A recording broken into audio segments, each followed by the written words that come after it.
আসসালামু আলাইকুম viewers, welcome to এমএইচআর creations. আশা করি আপনারা সবাই খুব ভালো আছেন। 3ds ম্যাক্স টিউটোরিয়ালের 19তম পর্বে আপনাকে স্বাগতম। আপনি যদি এই চ্যানেলটিতে নতুন হয়ে থাকেন তাহলে চ্যানেলটিকে সাবস্ক্রাইব করুন এবং পাশে থাকা বেল আইকনটিতে প্রেস করে দিন। তো চলুন শুরু করা যাক আজকের পর্ব।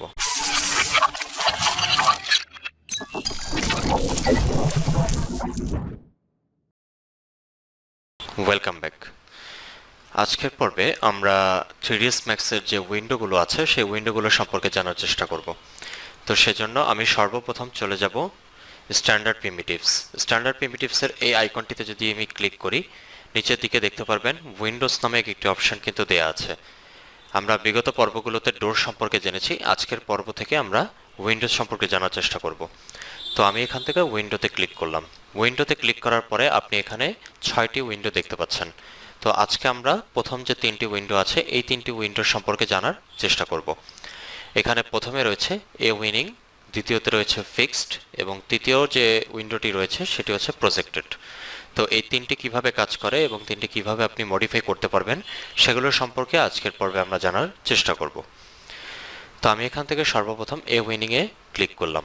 তারপরে আমি যে কোনো একটি জায়গায় প্রথমে ক্লিক করে মাউসটিকে চেপে ধরলাম এবং আমি এরকম একটি প্রস্থ দিয়ে দিচ্ছি। তারপরে এখানে আমি একটি থিকনেস অ্যাড করলাম। থিকনেস অ্যাড করার পরে আমি মাউসটিকে উপরের দিকে যদি নিয়ে যাই, দেখতে পাচ্ছেন এরকম একটি হাইট কিন্তু ক্রিয়েট হয়ে যাচ্ছে। তো আমাদের এই উইনিং উইন্ডোটি কিন্তু তৈরি হয়ে গেল। এখন আমরা দেখব এই উইন্ডোটিকে কিভাবে আপনি মডিফাই করতে পারবেন। তো সেজন্য আমরা চলে যাব ডান দিকে প্যারামিটারে। সর্বপ্রথম দেখে নেওয়া উচিত এই উইন্ডোটি কিভাবে ওপেন হয়। তো সেজন্য আমি একদম নিচের দিকে দেখতে পাচ্ছেন ওপেন উইন্ডো নামে একটি অপশন দেয়া আছে। তো আমি এই ওপেনটিকে যদি বাড়িয়ে দেই, দেখতে পাচ্ছেন এই জানালাটি কিভাবে খুলছে। অর্থাৎ এ উইনিংটি কিন্তু এভাবেই খুলে থাকে। এটির পার্সেন্টেজটা আপনি যতটুকু বাড়িয়ে দিবেন দেখবেন এটি তত পার্সেন্ট খুলে যাবে এবং খোলার পদ্ধতিটা হবে এরকম। তো এখন আমরা দেখব এটাকে কিভাবে মডিফাই করা যায়। তো সর্বপ্রথম এখানে রয়েছে হাইট। হাইটে যেমন আমি এখানে দিয়ে দিচ্ছি 4 ফিট 6 ইঞ্চি, দিয়ে ইন্টার বাটনে ক্লিক করলাম। এরপরে রয়েছে উইথ অর্থাৎ প্রস্থ। প্রস্থ আমি এখানে যেমন দিয়ে দিচ্ছি 5 ফিট। 5 ফিট দিয়ে ইন্টার বাটনে ক্লিক করলাম। এরপরে রয়েছে ডেপথ। ডেপথের ঘরে আমি এখানে দিয়ে দিচ্ছি 4 ইঞ্চি। 4 ইঞ্চি দিয়ে ইন্টার বাটনে ক্লিক করলাম। তো আমাদের মেইন প্যারামিটারগুলো আমরা দেখে ফেললাম। এরপরে রয়েছে ফ্রেম, অর্থাৎ শুধুমাত্র এই উইন্ডোর ফ্রেমটিকে আপনি কিভাবে কাস্টমাইজ করতে পারবেন সেটি এখন আমরা দেখব। এখানে রয়েছে প্রথম হরিজন্টাল উইথ, অর্থাৎ অনুভূমিক বরাবর যে প্রস্থটি রয়েছে ফ্রেমের। তো এই মানটিকে বাড়ানোর সাথে সাথে দেখতে পাচ্ছেন অনুভূমিক বরাবর বা হরাইজন্টাল বরাবর যে আপনার ফ্রেমটি আছে সেই ফ্রেমটির প্রস্থটি কিন্তু বেড়ে গেল। অর্থাৎ উপর থেকে এবং নিচ থেকে দুই জায়গা থেকে কিন্তু এটি বেড়ে গেল। তো আপনি এটিকে যে কোনো একটি স্ট্যান্ডার্ড মাপ অনুযায়ী ব্যবহার করতে পারবেন। এরপরে রয়েছে ভার্টিক্যাল উইথ। ভার্টিক্যাল উইথের মানটিকে যদি আমি বাড়িয়ে দিই, দেখতে পাচ্ছেন দুই পাশ থেকে ফ্রেমের প্রস্থটি কিন্তু বেড়ে যাচ্ছে। ডান দিক এবং বাম দিক দুই দিক থেকেই কিন্তু এর প্রস্থটি বেড়ে যাচ্ছে। আবার মানটি কমানোর সাথে সাথে এটি কমে যাচ্ছে। তো এটিও আপনি একটি স্ট্যান্ডার্ড মাপ অনুযায়ী রেখে দিবেন।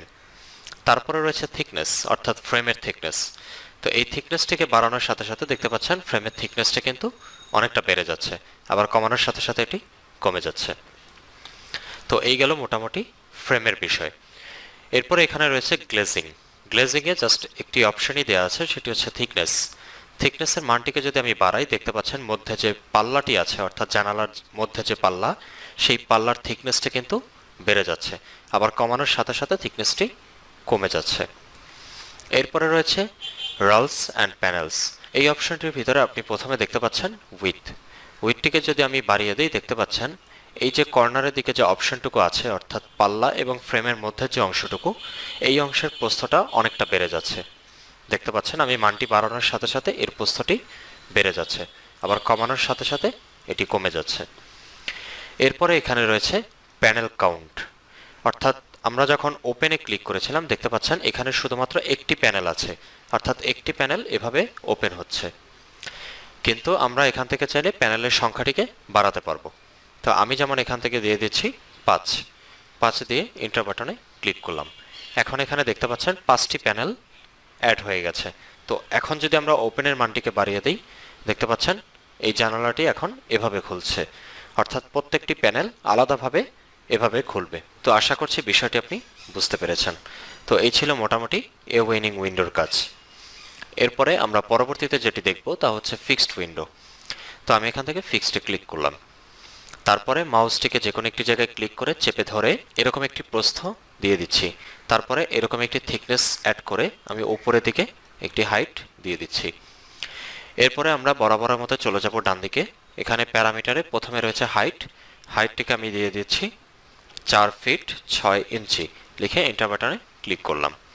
প্রস্থ দিয়ে দিচ্ছি 5 ফিট, 5 ফিট লিখে এন্টার বাটনে ক্লিক করলাম। এবং ডেপথও আমি দিয়ে দিচ্ছি 4 ইঞ্চি, লিখে এন্টার বাটনে ক্লিক করলাম। এরপরে আগের মতো সেম জিনিসটি আমরা এখানে দেখতে পারবো, তা হচ্ছে ফ্রেম। ফ্রেমে প্রথমে রয়েছে হরাইজন্টাল উইথ, এর মানটিকে যদি বাড়াই দেখতে পাচ্ছেন অনুভূমিক যে অংশটি আছে এই অংশের প্রস্থটি কিন্তু উপর এবং নিচ থেকে সমানভাবে বাড়ছে, আবার কমানোর সাথে সাথে এটি কমে যাচ্ছে। এরপরে রয়েছে ভার্টিক্যাল উইথ। ভার্টিক্যাল উইথের মানটিকে যদি আমি বাড়িয়ে দেই দেখতে পাচ্ছেন দুই পাশ থেকে আপনার ফ্রেমের প্রস্থটি কিন্তু বেড়ে যাচ্ছে, আবার কমানোর সাথে সাথে এটি কমে যাচ্ছে। তো এই মানগুলো আপনি যে কোনো একটি স্ট্যান্ডার্ড মান অনুযায়ী দিয়ে রাখতে পারেন। এরপরে রয়েছে থিকনেস, অর্থাৎ ফ্রেমের থিকনেস। এটিকে যদি আমি বাড়াই দেখতে পাচ্ছেন ফ্রেমের থিকনেসটি কিন্তু অনেকটা বেড়ে যাচ্ছে। এরপরে যেটি রয়েছে তা হচ্ছে গ্লেজিং।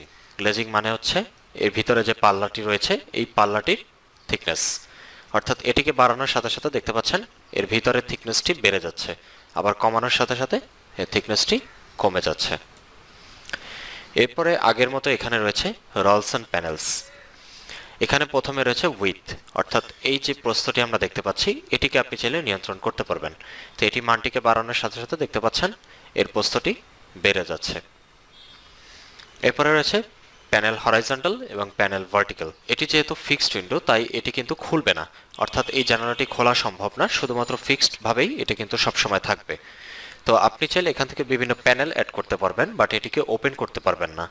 তো এখানে যেমন প্যানেল বর্তমানে হরাইজন্টাল এবং ভার্টিক্যালে একটি একটি করে দেয়া আছে। তো আমি যদি এখান থেকে উভয় পাশে 4টি করে প্যানেল অ্যাড করি কি হয় দেখা যাক।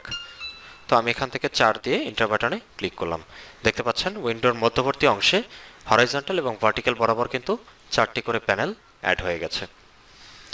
এরপরে এখানে আরেকটি অপশন রয়েছে, সেটি হচ্ছে চ্যাম্পার্ড প্রোফাইল, অর্থাৎ এই যে প্যানেলের মধ্যে যে মার্টিনগুলো আছে, অর্থাৎ হরাইজন্টাল এবং ভার্টিক্যাল বরাবর যে মার্টিনগুলো দেখতে পাচ্ছেন এটি কিন্তু চ্যাম্পার অবস্থায় নেই, অর্থাৎ এটিকে যদি আরেকটু দৃষ্টিনন্দন করতে চান তাহলে এই চ্যাম্পার্ড প্রোফাইলের উপরে একবার ক্লিক করে দিবেন। দেখতে পাচ্ছেন এটি কিন্তু প্রত্যেকটা সাইড থেকে চ্যাম্পার্ড হয়ে গেল, যেটি দেখতে আগের থেকে অনেকটা সুন্দর লাগছে। তো এই ছিল মোটামুটি ফিক্সড উইন্ডোর কাজ। এরপর আমরা যে উইন্ডোটি দেখব তা হচ্ছে প্রজেক্টেড উইন্ডো। তো আমি এখান থেকে প্রজেক্টেডে ক্লিক করলাম। তারপরে মাউসটিকে চেপে ধরে এরকম একটি প্রস্থ দিয়ে দিচ্ছি।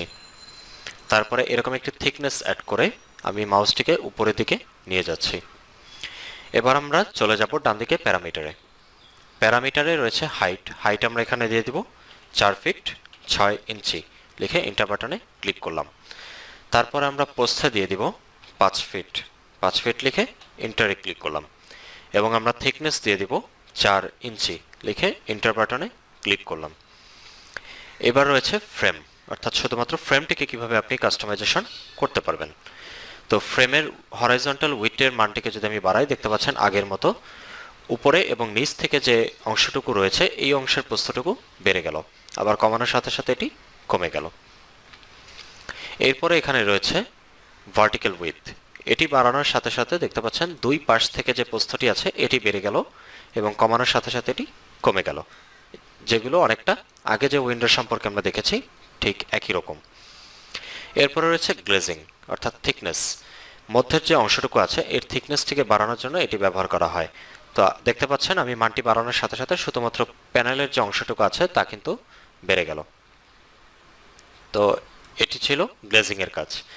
এরপর এখানে রয়েছে রেলস অ্যান্ড প্যানেলস। এখানে প্রথমে যে অংশটি আছে তা হচ্ছে উইথ। উইথের মানটিকে যদি আমি বাড়িয়ে দিই দেখতে পাচ্ছেন এই যে অংশটুকু রয়েছে এই অংশের প্রস্থটুকু বেড়ে গেল, আবার কমানোর সাথে সাথে এটি কমে গেল। এরপরে রয়েছে মিডল হাইট। মিডল হাইট মানে এই যে উপরের অংশটুকু দেখছেন, এই অংশের হাইটটা আপনি এখান থেকে নির্ধারণ করতে পারবেন। তো এটিকে যদি বাড়াই, দেখতে পাচ্ছেন উপরের যে মার্জিন আছে তার হাইটটি কিন্তু বাড়ছে আবার কমছে। এরপর রয়েছে বটম হাইট, অর্থাৎ নিচের যে মার্জিন আছে, এই মার্জিনের মানটিকে যদি আমি বাড়াই, দেখতে পাচ্ছেন হাইটটি বেড়ে যাচ্ছে, আবার এটি কমালে কমে যাচ্ছে। এবং সবচেয়ে ইন্টারেস্টিং বিষয় যেটা হচ্ছে ওপেন, অর্থাৎ এই উইন্ডোটা এখন আমরা দেখব কিভাবে ওপেন হয়। সেজন্য এখানে ওপেন উইন্ডোতে 0 দেয়া আছে। আমি যদি এর মানটিকে বাড়াতে থাকি, দেখতে পাচ্ছেন উইন্ডোটি কিন্তু এভাবে ওপেন হচ্ছে, অর্থাৎ উপরের যে পার্টটা আছে সেটা একদিকে খুলছে এবং নিচের পার্টটা অন্যদিকে খুলছে। তো এটাও একটা ব্যতিক্রমধর্মী উইন্ডো। তো এভাবে আপনি চাইলে এর ওপেন অংশটিকে ব্যবহার করে এটিকে ওপেন রাখতে পারেন। তো এই ছিল মোটামুটি আজকে দেখানো 3টি উইন্ডোর সকল প্যারামিটারের কাজ। আশা করছি ভিডিওটি আপনার কাছে ভালো লেগেছে। পরবর্তী পর্বে আমরা বাকি যে উইন্ডোগুলো আছে সেগুলো সম্পর্কে ধীরে ধীরে জানার চেষ্টা করব। সে পর্যন্ত সবাই ভালো থাকুন, সুস্থ থাকুন, এই আশা রেখে আজকের মতো এখানেই বিদায় নিচ্ছি। আল্লাহ হাফেজ।